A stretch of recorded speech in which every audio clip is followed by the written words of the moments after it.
terkait dengan perkembangan penanganan kasus Yayasan Aksi Cepat Tanggap atau ACT. Kasus ini dasarnya adalah LP nomor LPA /0364 7 Romawi 2022 /Bareskrim tanggal 11 Juli 2022.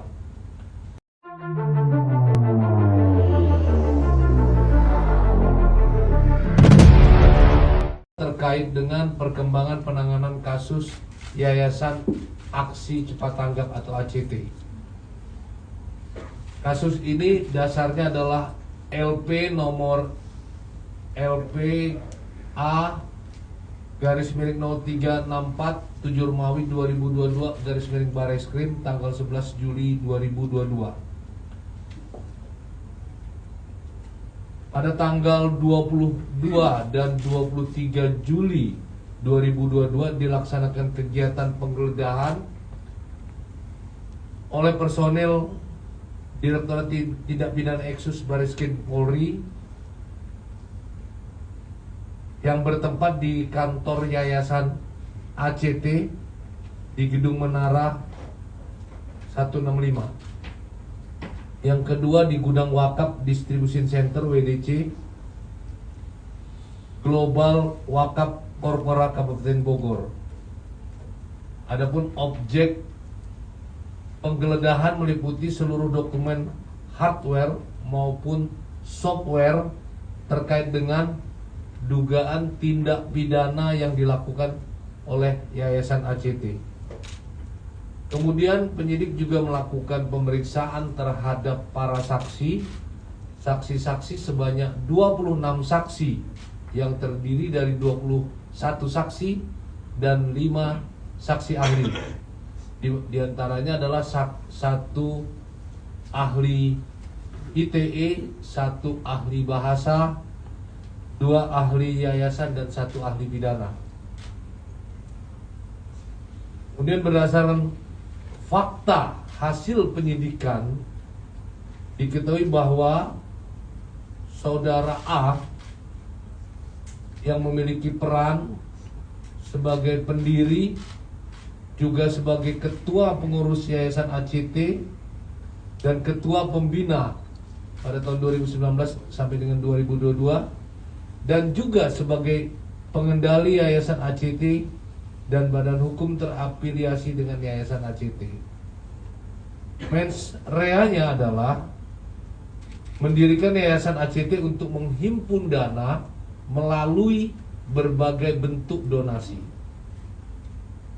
Kemudian bersama dengan pendiri yayasan, pembina, pengawas dan pengurus telah mendirikan sekaligus duduk dalam direksi dan komisaris agar dapat memperoleh gaji serta fasilitas lainnya.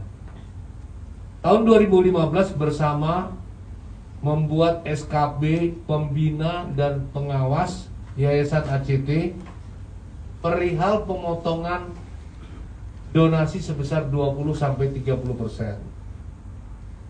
Tahun 2020 bersama membuat opini Dewan Syariah Yayasan ACT tentang pemotongan dana operasional sebesar 30% dari dana donasi. Kemudian menggerakkan Yayasan ACT untuk mengikuti program dana bantuan BUIN atau BCIF, Boeing Community Investment Fund, terhadap ahli waris korban Lion Air JT610. Kemudian reusnya memperoleh gaji serta fasilitas lainnya bersama dengan pendiri yayasan, pembina, pengawas dan pengurus dengan duduk dalam direksi dan komisaris di badan hukum yang terafiliasi dengan Yayasan ACT. Bahwa hasil usaha dari badan hukum yang didirikan oleh yayasan seharusnya juga digunakan untuk tujuan berdirinya yayasan. Akan tetapi dalam hal ini A menggunakannya untuk kepentingan pribadi. Kemudian menggunakan berbagai dana donasi yang terkumpul termasuk dari dana Boeing tidak sesuai dengan peruntukannya. Sedangkan saudara Ika perannya adalah ketua pengurus ACT periode 2019 sampai dengan sekarang. Mens reanya tahun 2020 bersama membuat opini Dewan Syariah Yayasan ACT tentang pemotongan dana operasional sebesar 30% dari dana donasi. Menjadi direksi di badan hukum yang terafiliasi dengan Yayasan ACT tahun 2015 bersama membuat SKB pembina dan pengawas Yayasan ACT perihal pemotongan donasi sebesar 20-30%. Saudara Ika juga membuat perjanjian kerjasama dengan para vendor yang mengerjakan proyek CSR _BCIF Boeing terkait dana kemanusiaan Boeing kepada ahli waris korban Lion Air JT610. Kemudian menjadi Dewan Presidium ACT. Sedangkan ex-reusnya memperoleh gaji serta fasilitas lainnya bersama dengan pendiri yayasan, pembina, pengawas, dan pengurus dengan duduk dalam direksi dan komisaris di badan hukum yang terafiliasi dengan ACT.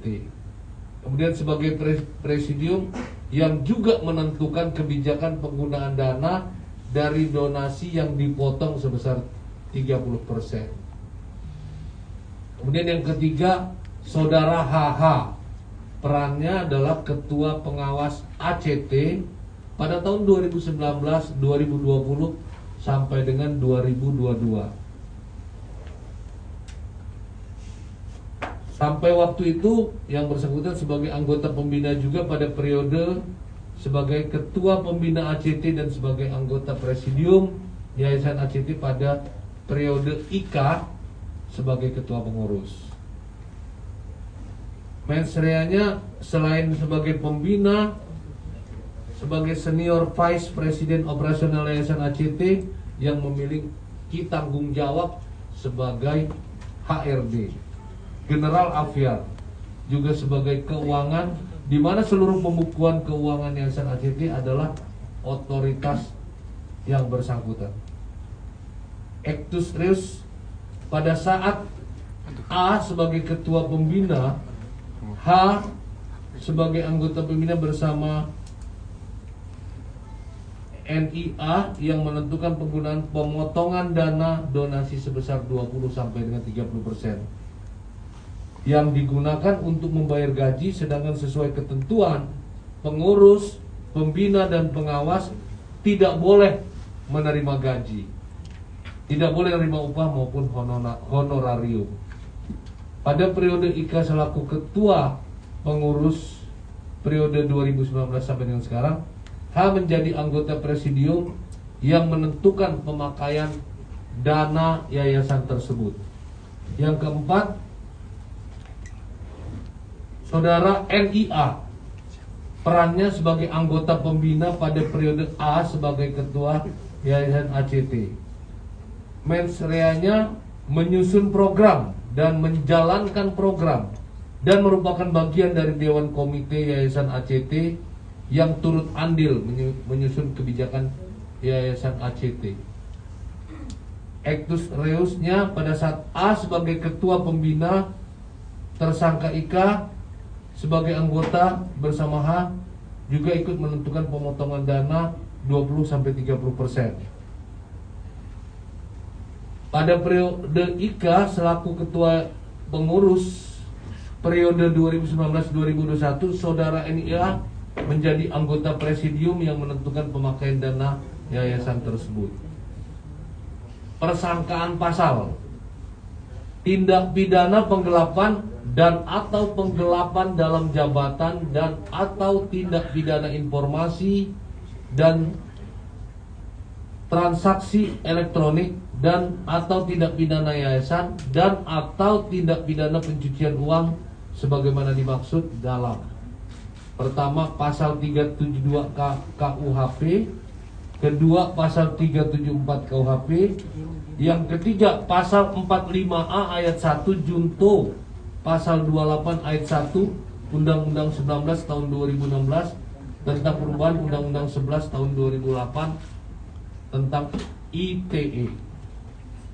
Yang keempat, pasal 70 ayat 1 dan ayat 2 junto pasal 5 Undang-Undang 16 tahun 2001 sebagaimana telah diubah Undang-Undang nomor 28 tahun 2004 tentang perubahan atas Undang-Undang nomor 16 tahun 2001 tentang yayasan. Kemudian yang kelima, pasal 3, pasal 4 dan pasal 6 Undang-Undang nomor 8 tahun 2010 tentang pencegahan dan pemberantasan tindak pidana pencucian uang. Dan yang terakhir 6 pasal 55 KUHP junto pasal 56 KUHP. Dan rencana tindak lanjut melakukan penelitian dokumen yang telah diamankan, melengkapi administrasi penyidikan, melakukan gelar perkara, penetapan tersangka, melakukan koordinasi dengan PPATK, melakukan koordinasi dengan akuntan publik untuk pelaksanaan audit terhadap laporan keuangan Yayasan ACT, dan tentu berkoordinasi dengan jaksa penuntut umum. Demikian dua hal yang kami sampaikan terkait dengan update penangkapan tersangka terorisme dan Yayasan ACT. Pak, sudah tersangka apa belum itu, Pak? Penegasannya 4 orang ini sudah tersangka? Belum disebut. Ada yang nelpon. Selamat datang Pak Wadir.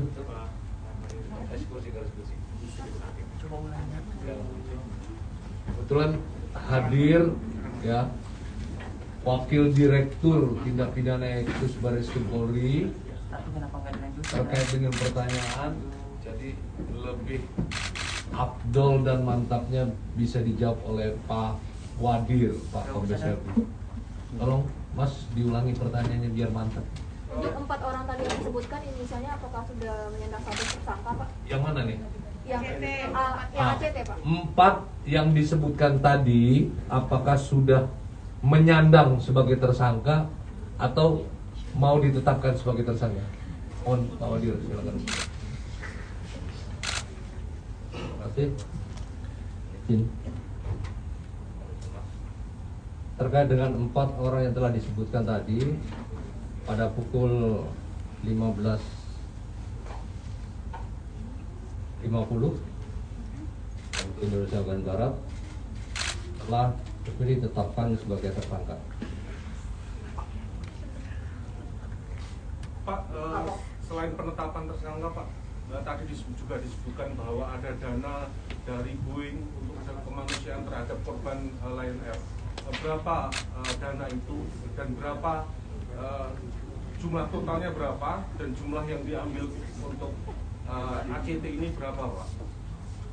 Ya, kami sampaikan bahwa total dana yang diterima oleh ACT dari Boeing kurang lebih sekitar 138 miliar, kemudian digunakan untuk program yang telah dibuat oleh ACT kurang lebih 103 miliar, dan sisanya 34 miliar digunakan tidak sesuai dengan peruntukannya.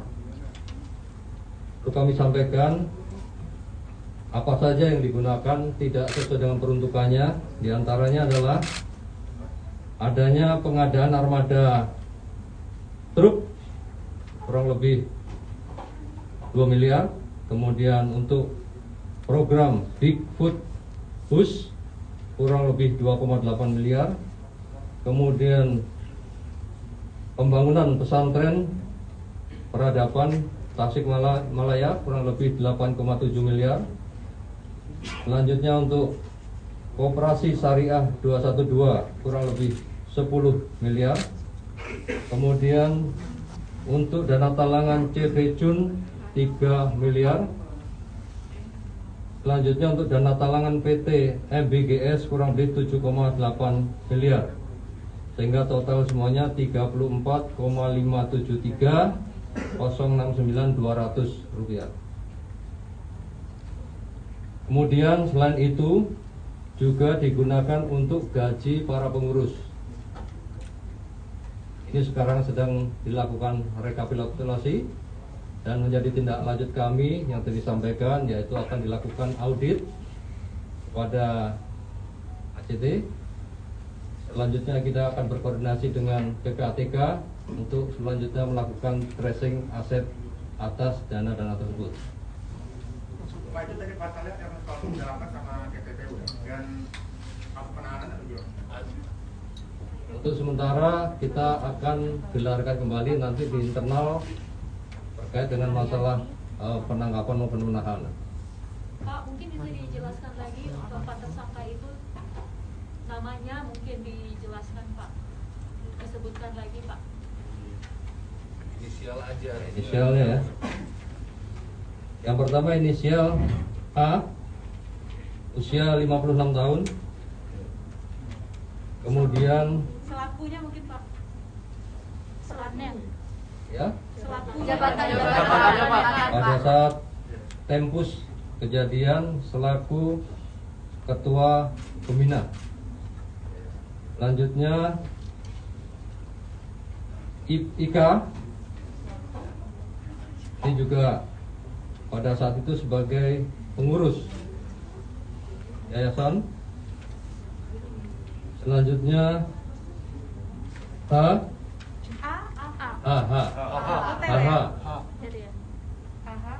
sebagai anggota pembina,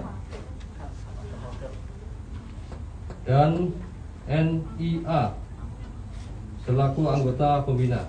3 huruf ya, NIA. Ya. Pak, apakah gaji yang mereka dapatkan ataupun uang yang mereka dapatkan kemudian digunakan untuk hal-hal yang bersifat mewah misal begitu? Dan apakah karena tadi ada pasal TPPU, apakah ada barang-barang yang sudah disita begitu Pak? Ya, seperti kami sampaikan bahwa kita berkoordinasi dengan PPATK, kemudian kita akan lakukan aset tracing terhadap apa yang diterima oleh keempat tersangka tersebut.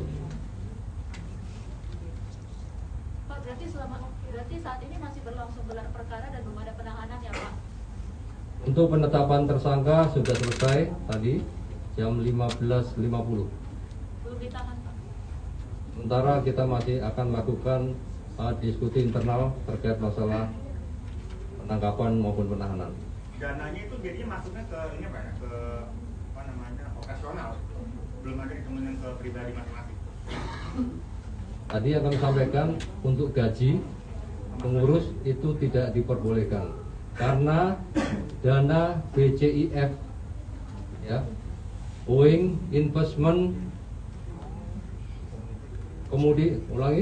Boeing Community Investment Fund itu diperuntukkan program, proyek maupun komunitas sosial dan tidak diperuntukkan kepentingan individu atau diperuntukkan individu. Itu tidak dibenarkan sebagaimana keterangan dari pihak Boeing dan protokol yang sudah ditetapkan pada saat pihak ACT menerima aliran dana untuk para ahli waris. Kisaran gaji mereka berapa sih Pak? Kalau mereka tidak boleh menerima gaji mereka berapa? Dan juga total yang diselewengkan berapa Pak? Tadi disebut 38 miliar atau 34 miliar untuk Boeing ya Pak. Tapi untuk dana pengumpulan donasi secara total berapa jumlahnya yang mungkin diselewengkan? Semuanya masih dalam pendalaman. Untuk totalnya berapa yang kami sampaikan tadi terkait dengan masalah aliran dana yang diberikan oleh pihak Boeing kepada ahli waris kurang lebih 34 miliar dengan rincian yang tadi kami sudah sebutkan.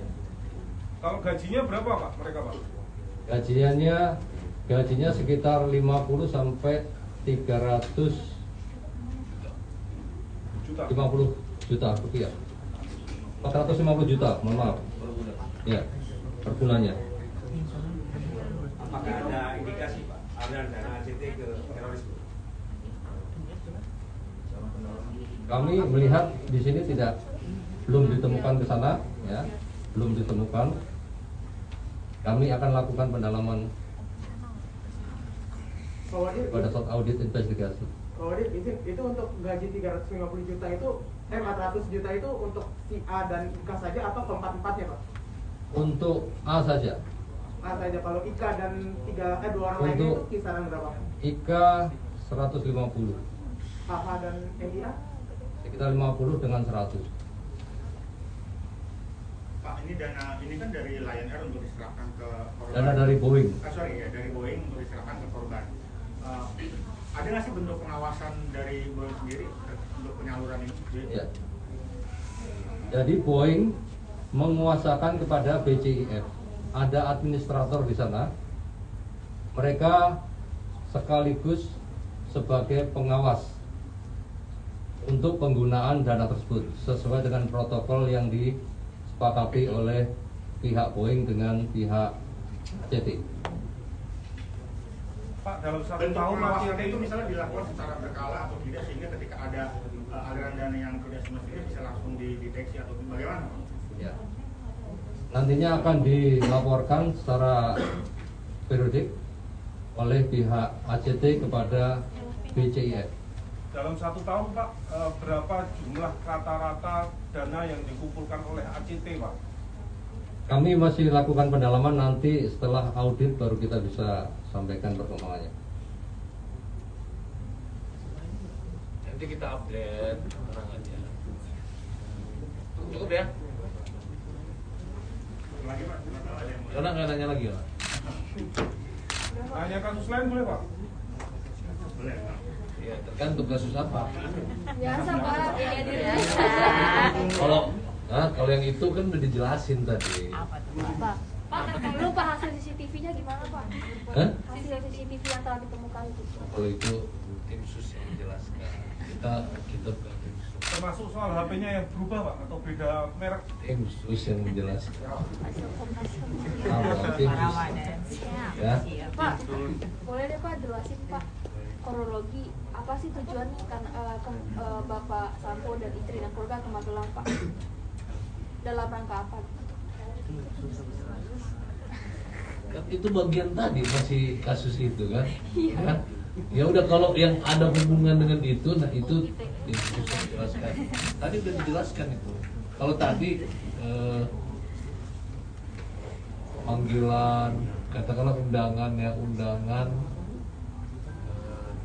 tim pusdokes yang melaksanakan otopsi. Jadi secara terang-terangan sudah dijelaskan kan, tim otopsi menjelaskan kepada Komnas HAM ya. Karena saya terima kasih ya, cukup. Wassalamualaikum warahmatullahi wabarakatuh.